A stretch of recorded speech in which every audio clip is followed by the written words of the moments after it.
This episode of the Beauty Industry Podcast was brought to you by the Uniform Stylist.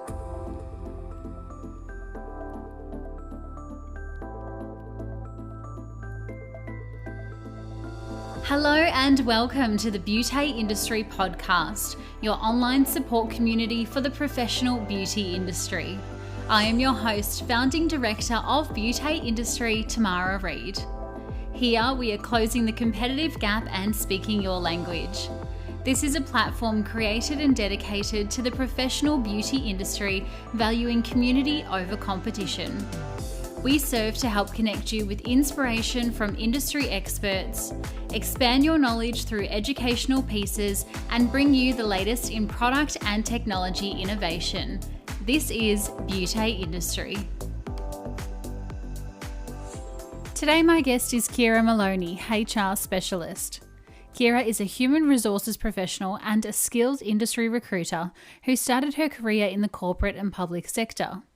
Keira is a fresh face to many business owners, but has been a familiar and valued resource for many therapists in Melbourne, having previously worked as the internal HR manager at a premium corporate chain in Melbourne, and was one of the original co-founders of the aesthetic agency.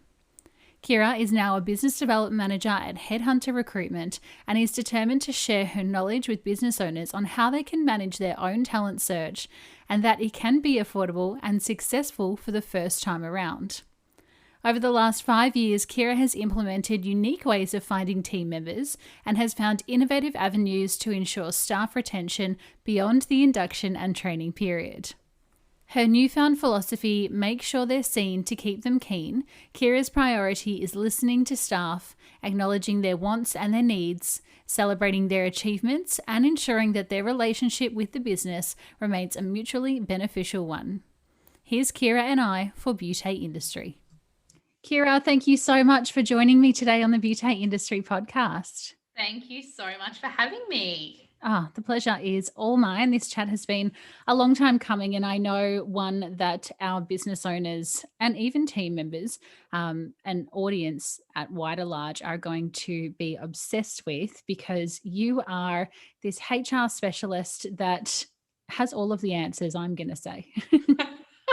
I'm not quite sure about all of the answers, but I do try my best. So, well, the answers that they're certainly looking for, that's for sure.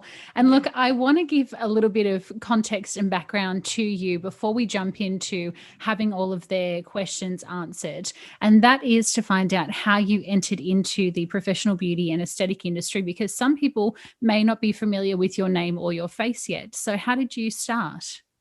Yeah, so interesting story. I originally was a recruiter within government, also public sector. I was looking after mainly office support roles.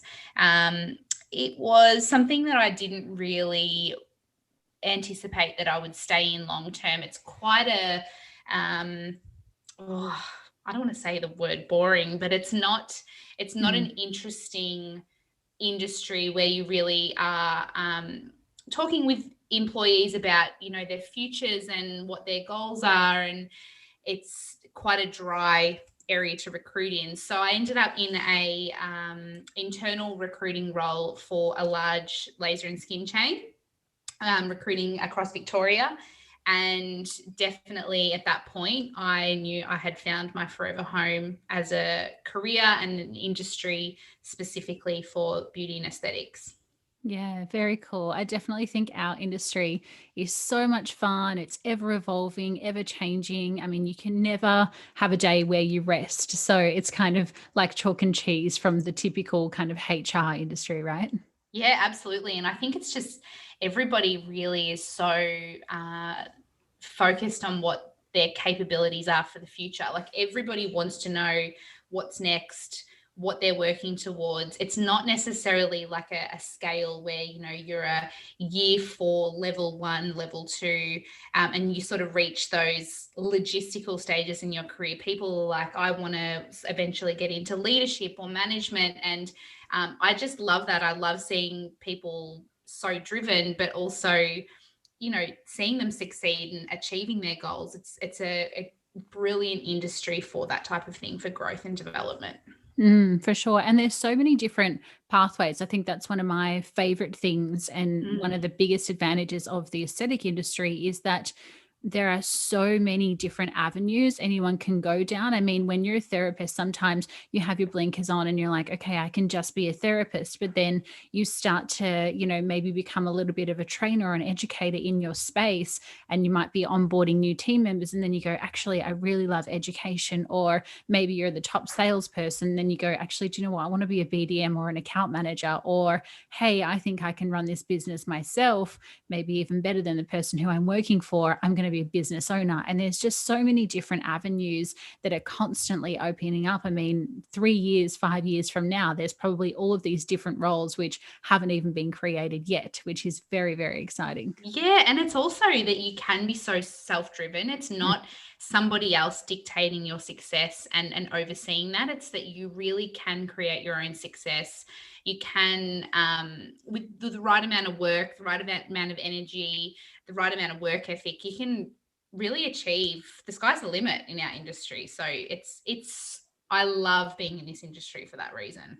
Yes. And so then tell me about the work that you're currently doing with Headhunter, because that's quite a new platform too that some of our audience may not have heard of yet. Yeah, so Headhunter is an incredibly exciting concept because, as we all know, there is such a challenge with finding staff at the moment. And what I could see is that business owners are paying so much to advertise their position, and there's just such little return on investment. And I had seen that Headhunter was born from the AHC, the Australian Hairdressing Council. They recognised in the hairdressing industry it was exactly the same issue. Um, and that's how it was born. It was, let's create a platform ourselves that's made by the industry for the industry, and let's provide a platform that's super affordable, that completely understands the differences between roles within the industry.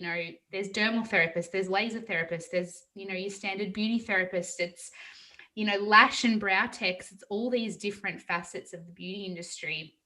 And when you advertise on some platforms, it's just you're selecting it's trades and labor and it's hairdressing and beauty lumped into the same thing. So it's a very, by the corporate world, hair and beauty is so misunderstood. And it was definitely time for there to be a job advertising platform that was managed by people who truly understand who we are and specifically what we are looking for. Yes, so much. Yes. In fact, I remember when I very first met my lawyer, Courtney, and I was saying to her, we need contracts for the beauty industry because exactly as you're saying there, the contracts that I've seen are just like very overarching, broad contracts. And so we sat down about 2 years ago and I was like, okay, if you're a lash tech, you've got these skills. If you're a facialist, you've got these skills. If you're a brow tattooist, you've got these skills. And she was just blown away by the amount of differentiation between each contract and each therapist position, and I love that Headhunter has really catered their content and their platform to understanding and also honoring each one of those positions.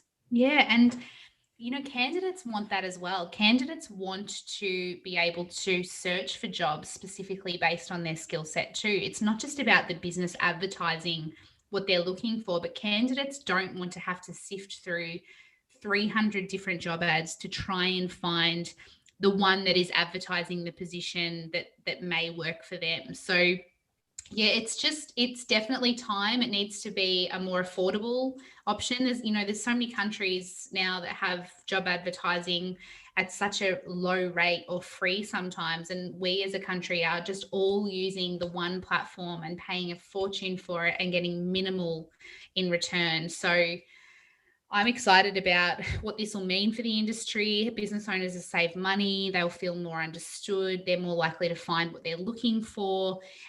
It's really going to, over the next 2-3 years, it's going to be a real game changer for the industry.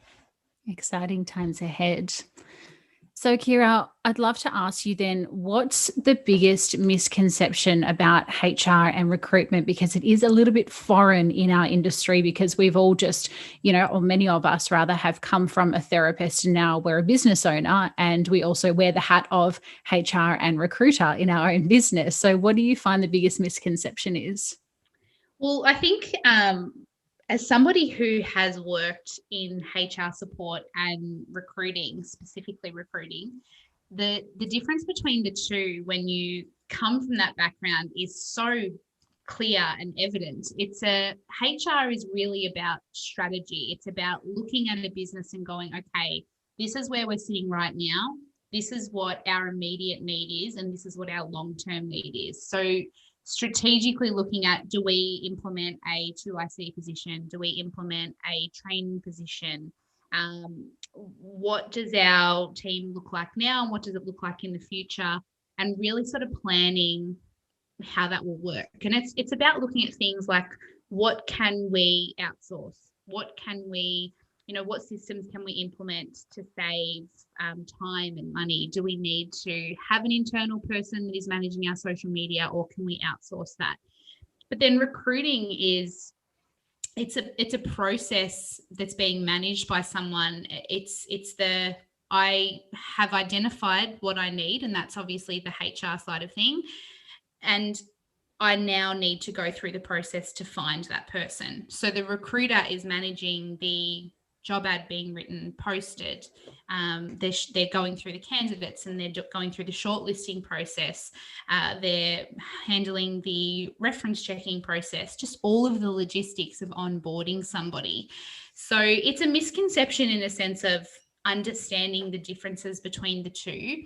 But another really big misconception is that you don't need that help, because when you are a recruiter, you sort of, from my experience in recruiting, you really know not just that business, but the industry specifically as a whole.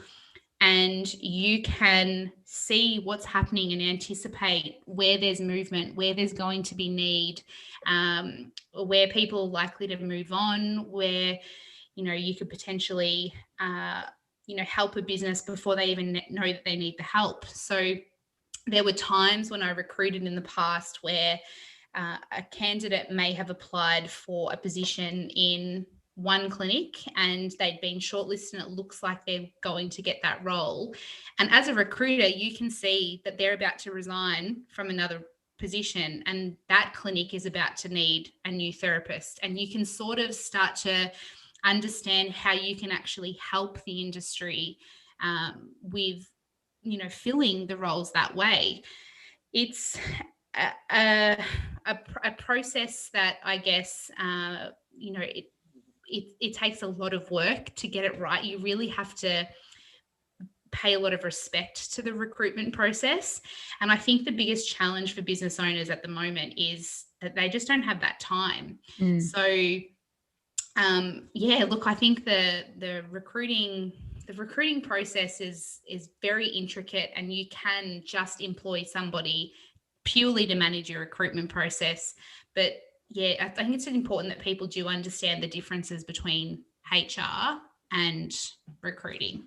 Yeah, absolutely. I think a lot of business owners recruit reactively because maybe a team member has just left them high and dry, and they can see that they've got these appointments 4, 6, 8 weeks in advance, and they're going, oh my goodness, how am I going to fulfill these appointments? I don't want to cancel everyone. Therefore, I better just quickly recruit.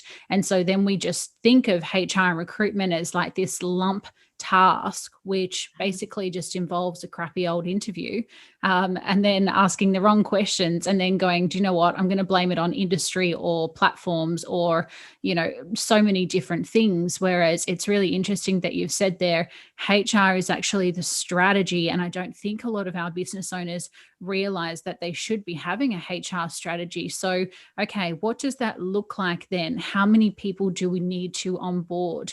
Do we need to onboard Christmas casuals perhaps, in the next 3 months if we're looking at kind of July? Or what is the actual strategy behind our recruitment process? who are we specifically looking for? Do we need a Mhm. full-timer? Can we get 2 part-timers so that we've got more flexibility? Whereas then the recruitment is actually then going out and doing the sourcing and actually the process.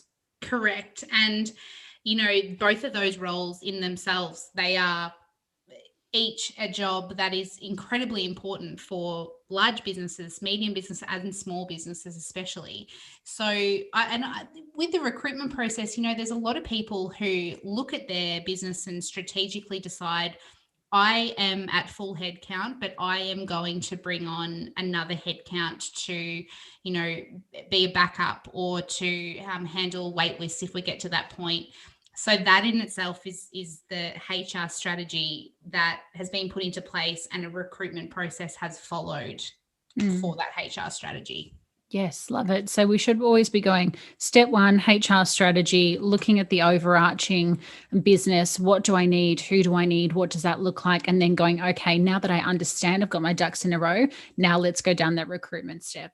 Absolutely. And the other thing I will add to that is, obviously, a part of HR is, be talking to your employees, get a feel for where they're at, what they're doing, what their goals are. And if you sit in a one-on-one with a staff member and they're sort of not forthcoming with their goals and they're not super excited about their role in itself, you can anticipate then that potentially in the very near future, you're going to have to start that recruitment process. So yeah, by having the other side of HR, which is, looking after your employees and having those one-on-ones and having those conversations, and that is a part of the strategy too. So you're able to then anticipate where you may need to backfill a position.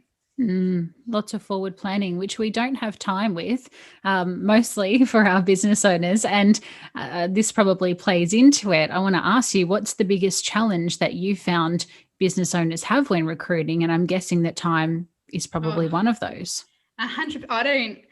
I could not do what so many business owners out there in the beauty and aesthetic industry are doing. I sincerely, I would not be able to do it, because there's the aspect of, not only if you're opening a business, you have to, manage your fit out, you have to handle the back end of, creating an actual business with, ASIC and things like that. You've got to have a marketing plan, you've got to have a social media plan, you've got to employ staff, you have, your ongoing things that you need to manage, your customers and your clients. There's so much that goes into running a business. And I have been a recruiter, and I have been in a full-time capacity a recruiter, and I still ran out of time. So I find that business owners, what they're really, really good at often in the industry is treating and providing their customer with an incredible experience. So I really believe that if you are at a point in your business where you have to recruit, you either need to set aside a certain amount of hours to pay respect to that process and make sure you're getting the right person, or you need to outsource it. And I guess going back to Headhunter, that's what we want, is that we want to have a platform where you can advertise your position and minimal amount of time goes into finding the right person. It's targeted approach to finding that person. So it's a faster process. But even still, even using a platform like Headhunter, people still sometimes need help with the interview process and the reference checking process. So it is time, most of the time, for business owners. They just cannot find the time to really make sure they're looking for the right person, they found the right person. Yeah. And there's so much that's entrenched with the HR strategy, but then the actual process of recruitment. I mean, by the time you sift through the applications, and that's if you're lucky enough to actually be inundated with applications, because we know that there's a shortage at the moment in the industry. Yes. So we sift through the applications, we phone everyone, we do a preliminary phone call, we get them into the space, we might do a half-hour interview verbally, we phone them back, ask them to come back in for a trade test, maybe we get them to do a half-hour face facial, half-hour massage, or a leg wax, or whatever the specialty is. We sift through them again, we phone them, then we've got to spend time inducting, we've got to spend time onboarding. All of a sudden, for a therapist to flip around and go, do you know what, this is actually not for me. So it is so much time and effort that if we don't have a clear strategy, we're going to find the wrong people for our business, and then all of that time is just wasted, which is very frustrating. Exactly. And oh gosh, I really feel for business owners who go through that whole process. Exactly what you've just described, the beginning to the end, and then at the very last minute, a candidate, pulls out of the role or falls out of the role or decides not to leave their existing role because they've been counter-offered. And that's what's heartbreaking, and that's what disheartens so many business owners. They get a little bit jaded about the recruitment process because that happens. And it happens to everybody. It's not, the one thing I would say to people is, if that happens in your business, if you have an employee who you've just offered, you're super excited about them, and then they fall out of the role, they're not going ahead, it happens to everyone. So it's, all that time and energy wasted, and then it's back to the drawing board. Sometimes I really do think it's no wonder that business owners are really quite, their walls go up with the recruitment process. Yeah, absolutely. And I can even say that's happened in my business at Beauty Industry. I mean, we did this whole huge recruitment and HR strategy drive for a sales and partnership manager. We found the perfect person. She was working at another brand at the time. She said, yes, yes, yes. We signed all the contracts, came back and said, look, I've been counter-offered. I'm going to stay at my job. Maybe can I just work for you 1 or 2 days a week instead of, the full time? And I was like, no, we need the full time, and so unfortunately she stayed with her business, which, look, in hindsight, it might have been the right thing to do at the time. But I was really annoyed and so frustrated, because I thought, yes, I've got this perfect person. I was so excited to tell all of our brands that, yes, we've got this new partnerships manager coming on board. And then it fell through and I went, oh no. So I know exactly how that feels. And that's the one thing I would say to candidates when they accept a counter offer and they end up staying with their existing employee: really consider why you left. If you were leaving because you were not getting the salary or the wage that you wanted, and they do end up offering that because you've left, that's one thing. But you have to also consider then the fact, well, why did they not value me before when I asked for that money, and now they all of a sudden do? And then the other thing to consider is, if it was a reason you're leaving, if there's not enough development, if you're not engaged with the role, it's not, a part of your brightness of future, and you just cannot see it in your vision, really consider why you're staying. Is it just you're afraid of change? Is it, you don't want to go out of your comfort zone? You're afraid of going back on a probationary period? Whatever it may be. But in terms of statistics, if somebody actually accepts a counteroffer and stays with their employer, typically it's a 3-month period before they start looking again. And you have to ask yourself, is this opportunity going to be available to me then again? And the other thing I would say is, in your situation, is from a business owner's perspective, as I said, when that happens and that whole process you've gone through and all that time and energy that's gone into it, and you've really felt the feeling of, this person's going to be great for my business, and you get excited and you start planning, and then it falls out. It is so easy when you start that recruitment process again to just have this wall up with every single person that you're then interviewing, because it's like, this could happen again, or I want some guarantees in place here. And that often can scare other candidates away as well. So it's really important that if that does happen, that you do remain super open still, just put it in the past, move on. It happens, as I said, to everybody, and you will eventually get the right person. Absolutely. And we did. And I love you, Lashana. Shout out. I love her too. After the break, Keira shares with us how you can utilise her knowledge to host an impressive interview and retain team members. But first, a word from today's beauty partner.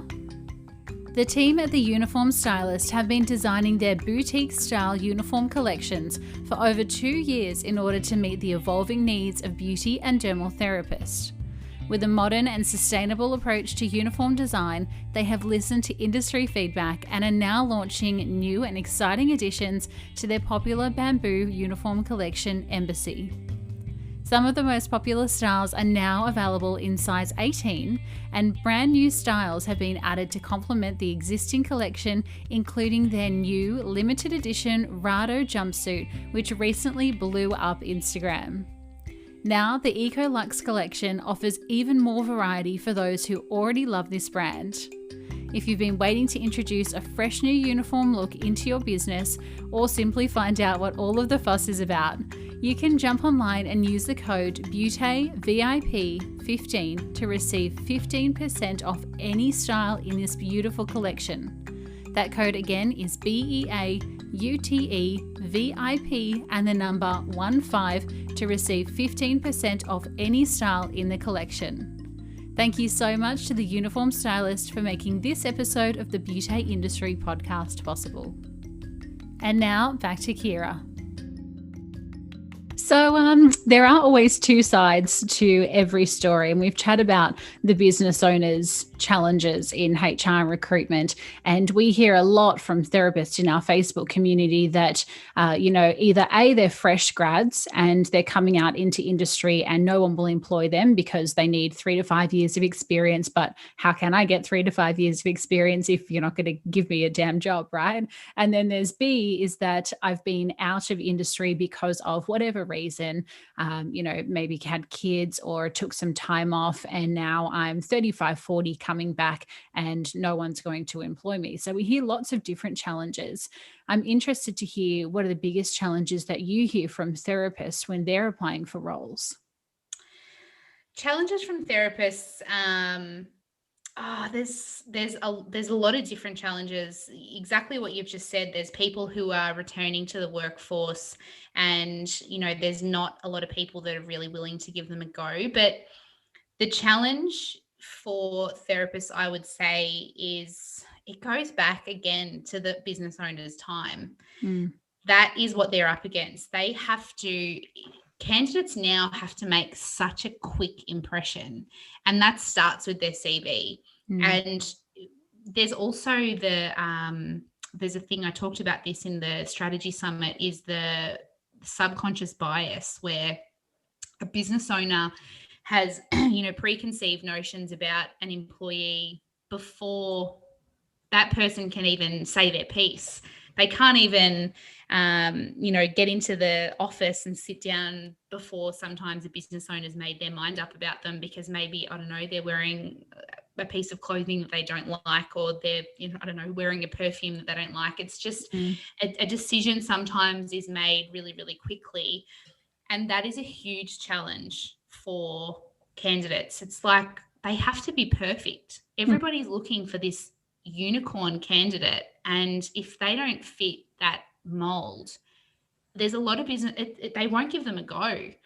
And business owners really have to go back to their strategy. Okay, I am looking for somebody with 12 months of experience in a clinic with they've had experience with these treatments or this product range, and that is fundamentally what they need. But for some reason in their head, they're picturing this blonde-haired, blue-eyed girl who, matches the description of that amazing person that they hired 3 years ago. And they just, that's what they want. They can't get past that image in their head. It's really just about figuring out what experience you actually need, what exactly are you looking for, and putting everything else to the side.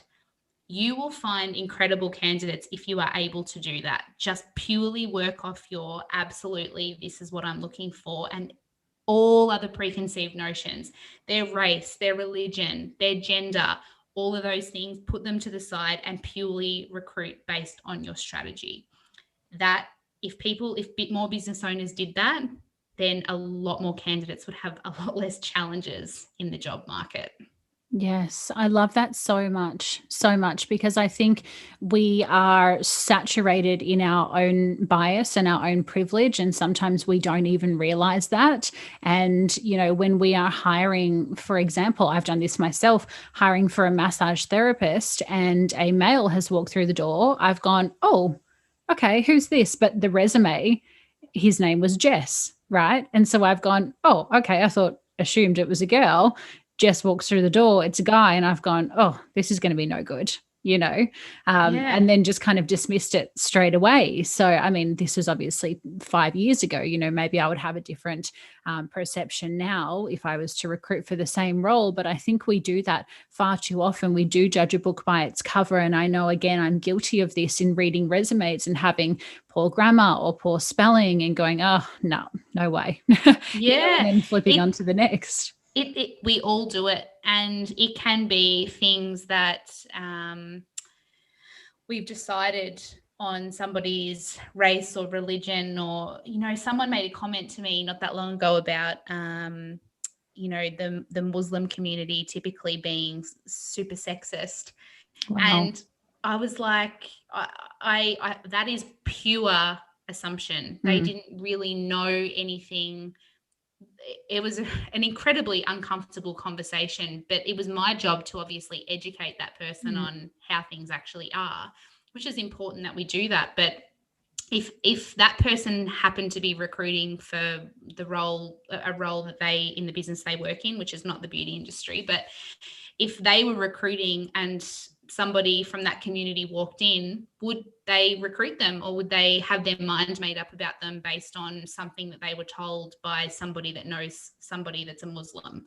It's a human behavior that we have. We, you know, may have, I don't know, an ex-boyfriend that had a beard, so we just don't like people with beards anymore. We've just had a bad experience with somebody who has a specific feature, or you know, wears certain clothes, or, you know, whatever it may be. And it's really about, you know, part of being a grown-up is putting those things to the side and not putting everybody into those boxes.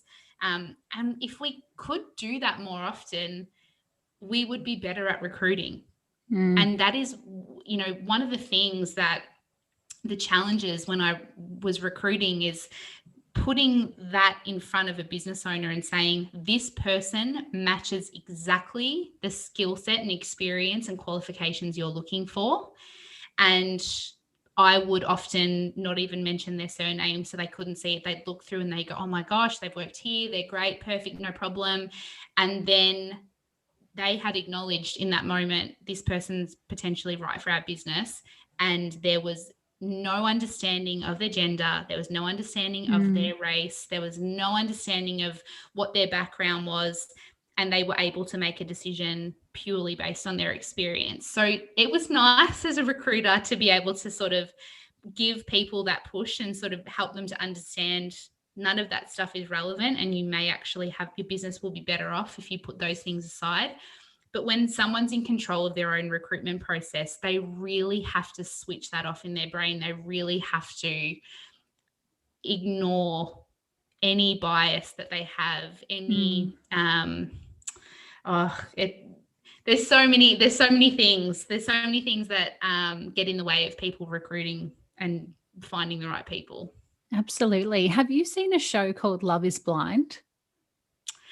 I've heard of it, but I haven't watched Oh my it. goodness. I don't ever watch TV. We almost need to do like a Recruitment is Blind show spin-off, because what happened, and this has nothing to do with HR, but everything to do with HR and recruitment at the same time.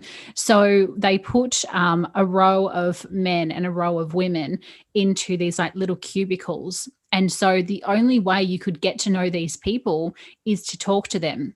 So you had no idea about their race, their height, their, you know, you knew their gender, but you didn't know their background, their last names, anything like that. You just knew their first names. And so you went in and you had like these 15-minute or half an hour conversations with this person on the other side, and people fell in love. and when they met at the end after like say 10 dates or whatever it was, I can't remember now, but when they met at the end, they were like, oh my God, he's white. I can't believe he's white, or he's so tall. I would never go for a guy that's that tall. And it kind of reminds me of this. We almost need to do this for the recruitment process, because it's like you're ticking my boxes as a person who I can see myself with in a relationship. You're kind, you're genuine, you're intelligent, you're funny, whatever those boxes are. And we need to do that for our industry. Okay, you can wax, you can do a facial, you can meet and greet a customer, you can sell them a product. So everything else is irrelevant. Yeah, I love that. I would love to see that. And it's not only I would love to see that for the fairness of candidates, but for the success that a business would see by having that. Mm. I why is there this perception when a business owner pushes back on a candidate for whatever reason, they always use the excuse, oh, my clients wouldn't want Yes. that type of Heard that so much. Yeah, it wouldn't match sort of what my clients are looking for.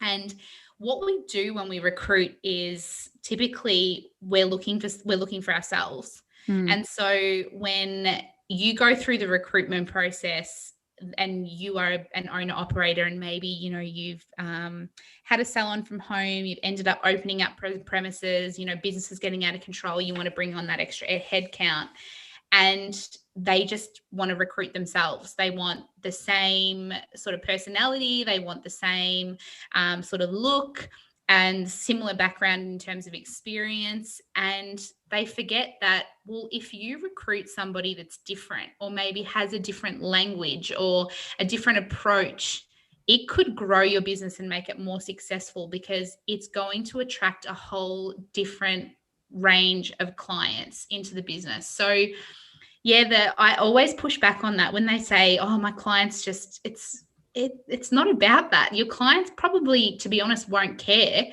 And also, what about the new clients that you could potentially bring into your business? That's what business is about, isn't it? To attract new people. Absolutely. In love with the conversation. Keira, tell me about your top tips for attracting quality candidates, because this is what I hear from business owners all the time. I'm recruiting, I can't find them. Where are they? I've gone to all the platforms. Can I post on the beauty industry Facebook group? Where the heck are these quality candidates? So what are your practical tips for that? Well, I did an hour-long presentation of this for the strategy summit. So Which I there shall is a link. whole lot of information about, why you actually need to go looking for candidates yourself a lot of the time, and how you can actually do that. But in terms of the attraction process, I would say you have to start with, your job ad. When on Headhunter, oh my gosh, my eyes have been sort of opened that I forget I'm a recruiter and I'm great at writing a job ad, and I can write something that's really going to attract people and help people connect to that job. But not everybody's written, 700, 800, 900 job ads in their life. Yeah.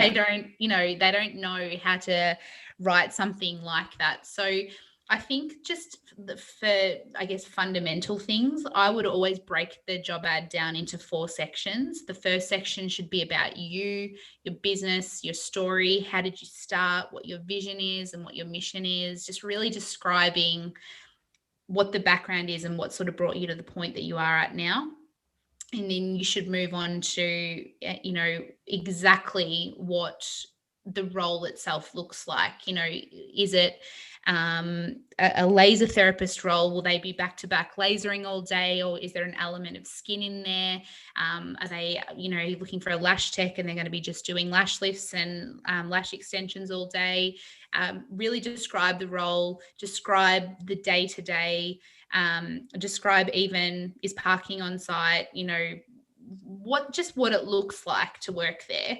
Then you'll move on to wanting to describe exactly what you're looking for. And this is where you'll use the language like, you are a diploma qualified beauty therapist with 1 year of experience specifically in the beauty industry. You have specifically got skills in this cosmeceuticals range, you will, all those things where you're it's like as if you're talking to the person, because that's what you're nearly at the last part of the job ad where you really need to connect to that person. Now you've talked about yourself and you're talking to that person, and then you're going to move on to the benefits, and that's where you're singing the praises of the job. You want to be talking about what you're going to offer this person, what is going to be the point of difference between the job ad that you've written and the job ad, or the last 6 job ads that they've just looked at, and describing the benefits as well. So, not just saying excellent work-life balance. You've really got to talk about, we have a fair rostering system that allows your input, and we want to ensure a great work-life balance. You've got to be a little bit more descriptive. And I think the one thing candidates, they see all these job ads and they all describe the same thing for the benefits. And a lot of the time they don't actually deliver on those things. So they lose a bit of faith in, work-life balance. It'll be a 9 till 9 shift. Like, yeah, okay. They kind of just lose that faith. But if you're being more specific about the benefits, then they're going to go, oh, okay, that's how they deliver the work-life balance. That's why it's important to them. So a really well-written job ad that helps the candidate psychologically connect to the job, and then filling in the blanks with the benefits and really selling them will get that application through. But as I said, there's a whole long conversation about now. The way that our industry works is you've got to go find candidates. You have to be talking to recruiters. You have to be advertising on social media. You have to be going back through old applications. You've got to talk to your staff about who they know in the industry. You've got to be really connected to the industry now. And it's not just about putting a job ad up and waiting. It doesn't work anymore. Yeah, absolutely. And look, even when you look on those job adverts, everyone's saying the same thing over and over again. It is so boring. Honestly, everyone is talking about themselves. Us, we want this to be this, we want that to be that. You have to have, come on, we need to be a little bit more proactive, a little bit more personal, because the thing is that every therapist is just going and applying for every single job on there. And you don't want that. You want a therapist to land on your job advert and go, do you know what?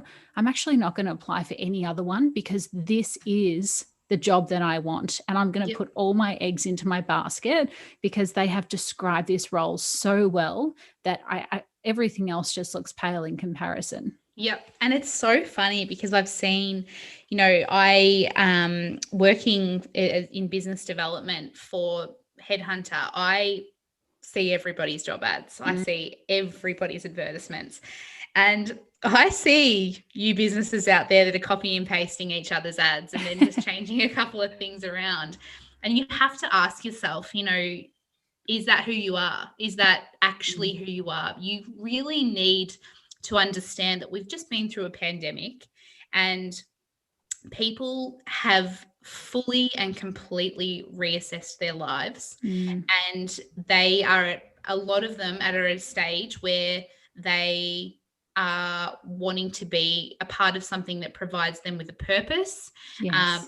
They've had time to themselves. They've had time to reflect where they're at in their lives, and they want to be in a business that provides them with great career opportunities, that is a little family, that they feel like they belong to something, and they feel like they are fulfilling their greater purpose. They're what they're doing for their clients is bigger than just providing a treatment. It's that they're actually a part of a journey and a change for that client. So you really got to talk about those things. You've got to talk about what culture your business is and what that person's going to walk into, and copy and pasting somebody else's culture and changing things around.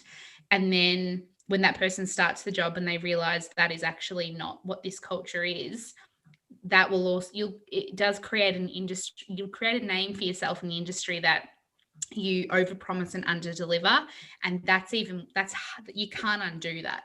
So just writing it from the heart a little bit about what you're looking for is a really great way to get people who have the same values as you in your business. Good advice there. So we chatted about actually attracting the team member, and then we go on through, we start to qualify them through the interview process. What are some of your favorite interview questions? Oh, so many interview questions. I work off a system which is past, present, and future. So my interview questions are set up purely around that. I'll look at their CV and figure out what I don't know enough about in their past. So the CV should really fully describe their past. But if there's gaps there, or there's not specific dates on there listed, then I will sort of figure out what do I need to know more about, and put some questions together based on that. So it'll be things like, I can see here that there was about 3 months that you weren't working. What happened there? Oh, I had a, overseas trip to Europe, trip of a lifetime. Or, I had a couple of months off because I was looking after my elderly grandmother, or whatever it may be. They can fill in that gap. Then I'm moving on to the present, and that's about, what do you do to stay up to date with current treatments and what's going on in the industry? Are you a beauty industry?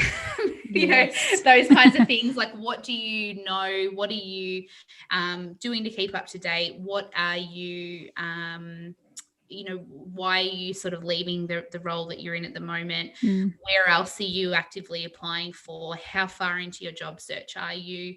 And then I'm going to ask questions around the future, and that's, what are your goals and aspirations? What are your expectations of your next employer? But I guess the one question that I ask in every interview without fail, and it's a very uncomfortable question that a lot of business owners either themselves feel uncomfortable to ask, or, they don't want to ask it because it will make the candidate uncomfortable and maybe run for the hills. But I always ask, what is your salary expectation? And I'm not asking the question because I genuinely actually want, like I do, I want to know what they're looking for, but I'm looking for how they answer it. So a lot of the time a candidate will really get a little bit squirmish in that circumstance, and, I don't know, this is what the award level is, but, I was on this in my last job, and I guess this amount would be, okay. But a candidate, I used to love the candidates that were like, I'm looking for this, and this is what I'm going to offer you in return. Just that hard answer of, this is what I'm worth. And it wasn't about the figure. It was about how they answered it, how much they sold themselves, how confident in themselves they were. So I think sometimes people just stick to the questions that are really nice and really lovely, and they forget that an interview process is, it's a logistical process where you really have to get to know that person's past, their present, what their future is, and all of the logistics around that. So ask the uncomfortable questions, and watch how they answer. Don't wait for the answer. Watch their body language, and watch this, I guess, a bit of the psychology of what's happening with that question. Yes, such good information there. I remember when I was a therapist, I used to come back from jobs and my dad would be like, how much are they going to offer you? And I was like, I didn't know, I didn't ask. And he's like, you silly girl, why would you not ask that? And I was just too scared to ask that. So, and then later on I would get the contract and go, oh, this, damn it, like what a waste of time for me, and also what a waste of time for the business owner as well. So those Absolutely. Uncomfortable questions but necessary. What if someone was to ask you that question now, and you are a strong and independent woman who's, running your own business? Like, my question to you would be, how would you answer that question now if it came up? Oh, How would vastly you know different. Exactly? Absolutely. 500,000. Thanks. But your worth. And I think that, a lot of the time that comes with time and experience in the industry.